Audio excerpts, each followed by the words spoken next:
Welcome back to episode 2.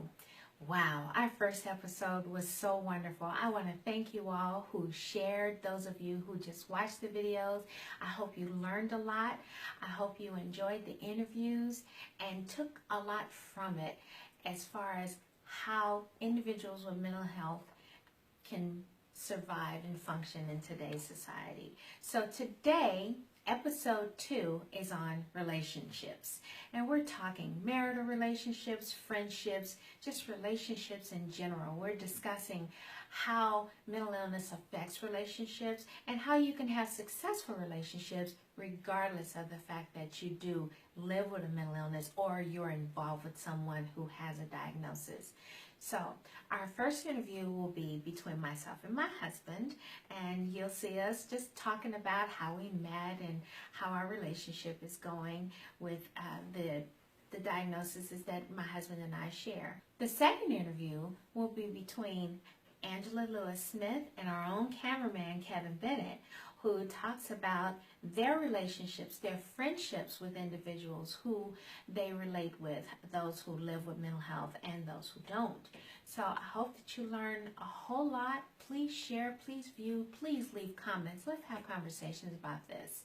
So let's start off with Alan and I. So tell us a little about you. A little about me? Yeah, who are you? Well, hi there. No, I'm just saying. No, I'm hubby. I'm hubby, so I'm grateful to be hubby. You know why? Why? Because I was taught. No, I asked God. I said, send me a wife or give me a wife. You know, that was 5 years ago. You know, so I waited a long time for it. Don't say no. I waited a long time for it, though. Earl says. So that. So what's life been like for you? For me? Yeah, since me. Well, with me. With you? Yeah. You want to start at the beginning? Go for it. The time we was going to have dinner or something. We was going out to eat, right? So we talking about something, and she mentioned $40. Good gracious, the gremlin. And I know the woman had $40 and just gave me $40. I think, well, I had $40, something like that. Well, I didn't have $40. You didn't? No, but go on. But I had it, right? I don't know. Yeah, but I'm just saying, why didn't you just ask? Well, anyway, it went on to becoming a bad thing. So anyway, she said, well, I'm not hungry now, and she walked away. And I'm like, hey, where's this woman going? You know what I mean? And she just walking, I don't want to talk to you, just stay away from me, this, that. And I'm like, this is her car. Now, what am I to do? So I just started following you. You know, and something in my head was telling me to just stick with you, no matter what. You know, I ain't even had to say nothing else, just stay with you. You know, it's been a real challenge for me, too. I've had to really open up my big old can of coping skills as far as, okay, well, I know he's going through these things and I have to be nicer, or maybe I need to walk away for a minute and calm myself down so that I don't aggravate the situation a little bit worse. And we end up coming together and sitting down and talking like we're supposed to and working things out. And prayer definitely works a lot in how we deal with one another. Yeah, seriously. God showed me that he chose me to be your husband, because every time I see you going through different changes, I can't look at you like there's something wrong with you, because I look at you and I see myself. You know what I mean? Like when I used to get high and be drunk and drugged, all this stupid stuff, God always saw me, but he never really saw me as a drug addict or this kind of person. He always saw me, the person that he created me to be. Because see, he knew that when the time came, I was coming. You know what I mean? He knows all the shows, I'm just saying, but God shows me that he is real with you. So what have you learned about mental health since you've been with me?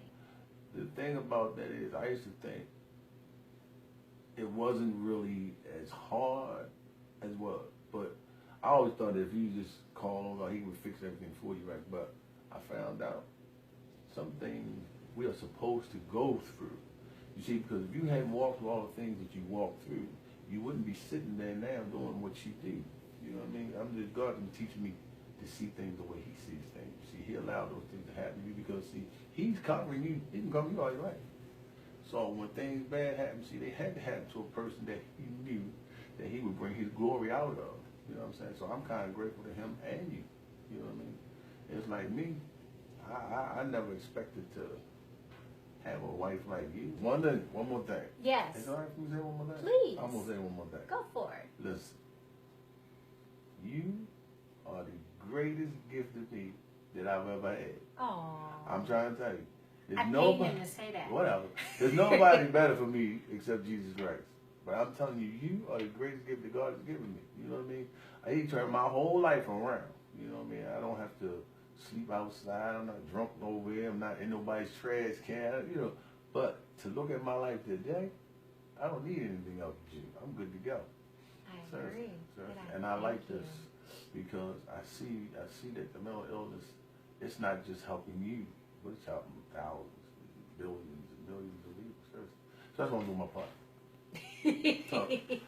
I move around. The reason why I brought my husband once again was so that we could not only talk about our relationship, but also give you hope. You know, there's a lot of you out there who are living with mental health issues, that are living with addiction issues and many other issues that are questioning whether or not you can have a successful relationship. My husband and I, we have been through some trials and tribulations, and we've been over the mountain and come back again. And not to say that it has ended, because we know that life takes you through roller coasters, but it also brings you back. And our faith and strength, not only in one another, but in God who put us together, helps us go through those trials and tribulations, helps us to see each other as the individuals that we are outside of the addictive issues, outside of the mental health issues, and allows us to have a pretty good relationship. And you can have that as well. Don't give up your dream or your goal or your ambition to have a relationship, whether it be a friendship, a intimate relationship, or a marriage, because anything you choose to do can happen. We can be kind of silly, can't we? But you know what? Sometimes married life is wonderful. And the way he and I just gel together, it makes life fun, trust me. It can definitely be interesting. So, we're going to go to our next interview, which is again between Miss Angela Lewis-Smith and our own cameraman, Kevin Bennett. And they bounce off one another very well, too. Enjoy. Hi, I'm Angela Lewis-Smith. I'm here because my friend Andrea asked me to do her a favor. And me, I'm a very outgoing person, very, very, very outgoing. I love people. I love to interact with people. And when I met Andrea, I was at work for a Maryland relay. I guess I didn't take it as serious as it may have been or what I should have done because I'm always on the lighter side. Okay. So I didn't know how I offended her and didn't know what she was going through until after she done dealt with it. And then she came back to me and then she told me what. I was like, oh, I'm sorry. I'm here to speak on mental illnesses and relationships with mental illnesses with other people. I mentioned the business that I'm into with t-shirts, and I have a partner that works with me on that. And when I suffer through depression, he has depression and I believe bipolar also. So our minds vary. It's very hard to basically come together and get creative ideas out, and we're both artistically just geniuses, but at the same time, you know, real life things, trauma, anything that can trigger such emotions, it gets in the way. If a person doesn't know, it's better off sometimes it's better off if they don't know and they think they have no idea of what's going on, you know, and like with Andrea, I had no clue. I didn't know what was going on. And so I just accepted her for her. I didn't see her with a disability or anything. No, I don't judge people. I've never judge people. It's like, okay, I would say, like in meeting Andrea, she came up to me. I'm sitting at my desk, and she came up to me out the clear blue. And I guess that was the way she came up to me caught me completely off guard. And I was just like, whoa, okay, hi, how are you? And she was just like overexcited to meet me. And that at that time could have, and I don't think at that particular time, I don't know if she knew or not, you know, the as much as she know now, I don't think she knew that much of it then. But I would say at the time that when I met her, it was just like, ooh, okay, crazy person. Andrea comes over to me, hi, how are you? Oh, I am so sorry. Please forgive me. I am so sorry. I'm just, please. I'm sitting there like, did I do something to this person? I don't know who this person is, never seen her before. And you just coming off to me telling me you sorry about what? What you do? What I do? What we do? And we've just bonded ever since then. When you speak on issues of mental illness, people kind of back away from it and don't mention it because their family members go through it, have it, or suicide and, you know, worst case scenarios and stuff like that. So they rather just talk about things that make it more easier to speak about in public. They don't truly understand, like a person with mental illness, they just straight go to crazy or just let them be or let her be. So Right. There are times where, you know, working on myself and knowing how to engage people and not basically adapt to their environment, but just be careful on how I think about things and the thoughts that come out towards them. They can be offended by whatever the case may be, but it's just giving them room to kind of adjust to me without them knowing that they're adjusting to someone that has a mental illness without even me saying it. Dealing with Andrea, again, like you said, one-on-one, I didn't know what to do and how to do it, and I guess she was still learning, and there was a situation whereas she had panic attacks, and I didn't understand what a panic attack was, and one day we were out with some friends, and she had a panic attack, and she told me to call her mother and ask her mother what to do, so I called her mother, and I was like, what am I supposed to do? I don't know what to do. She's hyper. I don't know what to do. And she said, punch her. I said, what do you mean, punch her? She said, slap the mess out of her. She said, punch her. I said, I can't do that. No, she said, punch her. I said, no, I can't do that. And she kept telling me, she said, do you want me to punch you through the phone? I said, no. Okay. So I hit her. And the effect was, it distracted her from what was actually happening, where she was having this panic attack. It took her mind off of what was happening to her and what was going on.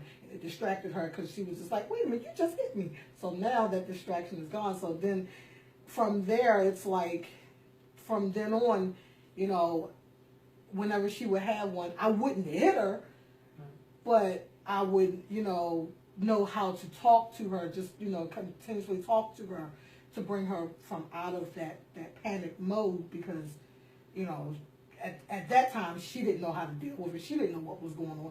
I didn't know what was going on, but just a natural instinct to just talk to her, calm her down, and, bring her out of it. So dealing with someone who has this, and it's really interesting. And like you said, it's better to deal with them on a one-on-one basis, because everybody wouldn't be able to, in a group setting, wouldn't be able to handle it, because you got so many questions and,